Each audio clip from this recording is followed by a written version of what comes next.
Yes, my journey began with the fact that for some reason, when I was a teenager, I used to love to read war stories from World War One at that time. And among my favorites happened to be One Horseman. I loved George Patton, and that qualified the cavalry to be my second choice.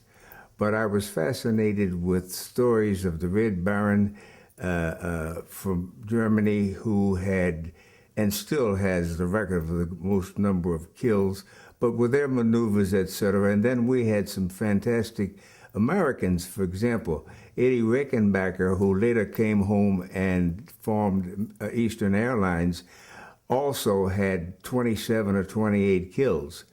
And there were some other Americans that were in that category. And that used to fascinate me. And as they would describe the maneuvers of the planes and that kind of good stuff, of course, you didn't hear too many planes flying overhead. But when I did, you can bet I'd run out and just take a look at it and just imagine myself being up there. A little old lady walked across the street, and you could tell she was just coming from church. And this lady walked across the street and said, "I sure hope you boys don't have to go." And we looked at her and said, "What kind of communion was she having? Go where?" And that's when we heard that Pearl Harbor had been bombed. So the next morning, Jimmy and I went to 13th and Market, where there was a recruiting office right across the street from where Lord and Taylor's is now. Used to be Warnermakers for years and years. Over top of a drugstore, the Sunray was the big local chain at the time, and on the second floor was a recruiting office. So we went in there and wanted to volunteer. Well, the volunteers sounded pretty good, except when we told them what for, and there was the good old rejection. Nope, we ain't got no spots for you there. And we probably got some other stuff. And I think at the moment I said, "Well, what else? I mean, what else you got? Cavalry?" He said, "Yeah, but there are no openings in there because we're making some changes." And that was when they were just starting to go armor, light armor. In those days, the voice of the black community was the series of black papers, many of which have now fallen because of the competition.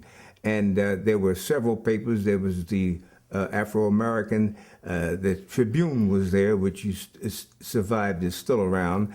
There was the Philadelphia Independent. There were 4 or 5. And some of them, well, there was a networking between the papers, and you had Washington, Baltimore, those places, and they had begun to write stories wondering why their guys couldn't get in, and people were putting pressure on the local politicians. How come our guys can't serve? In the meantime, now there had been that one little deal in the end of '41 when they took B.O. Davis, who was at that point a West Point graduate and a cadet, had been a cadet at West Point and had graduated. And he had, incidentally, he had served 4 years, he'd gone to West Point for 4 years and had been totally ostracized the whole time. Instead of, he had no roommate during those 4 years. They gave him a room to himself, wouldn't put him in the room.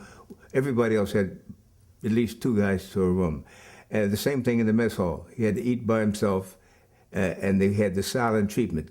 The cadets were not allowed to talk to him unless it was business. So he had no social, but I'm just setting up the background to show you the background through which the people who wanted to, who persevered, the price they had to pay. And let me explain. Tuskegee was an institute, is now a university, but that time was Tuskegee Institute. And why this name started, it was near the town of Tuskegee. It had a small airfield. As a result of, starting in 1939, the federal government knew that the war was coming, evidently, and they established the Civil Air Patrol. And among those colleges, there were 5 historically black schools that the government allowed to participate in the Civil Air Patrol business. They were Howard University, West Virginia State, Delaware State, North Carolina A&T, and Tuskegee. Well, Tuskegee, down the street from the campus, had, as a result of that program, set up a little airfield, and they named it after a guy named Moten, and it's called Moten Field. We were put in the reserves, the Air Corps Reserves, and it was the week of, it was the week before Christmas that we got the orders. I still have a raggedy copy of them, calling these 4 reservists, the 4 little names on there by itself, with the words colored beside it, and they were legitimate orders, and that was our ticket to report January 4. I go from there directly to Tuskegee after having been accepted into the aviation cadet program.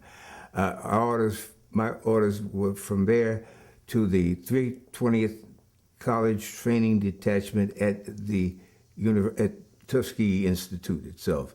And they had 3 buildings there that we didn't mix directly with their students, but they had the contract to provide us with the necessary ground training, the theory of flight, aerodynamics, the physics, weather, you know, all the good training you needed for that. You were a commissioned officer, and you were had an aerial rating. You had your wings, and you see German prisoners that they brought back here to work for something, go in the cafeteria and eat, and you had to go in the back of one over there. Imagine how great that makes you feel. The thing that we maintained our own morale in this attitude, you see, knowing what you were up against, we all somehow, and with encouragement, but almost instinctively, don't forget, you now have a group of people left who have had whatever it takes to overcome all that rejection and weeding out and that kind of stuff, which was the biggest mistake that the segregationists made, because they got rid of the people who may have knuckled into what they wanted. What they kept were the crazy tigers. And we kept our morale going this way. We did not think, well, we didn't dwell on the insult. We accepted that because that was part of showing the SOBs, you ain't gonna get me.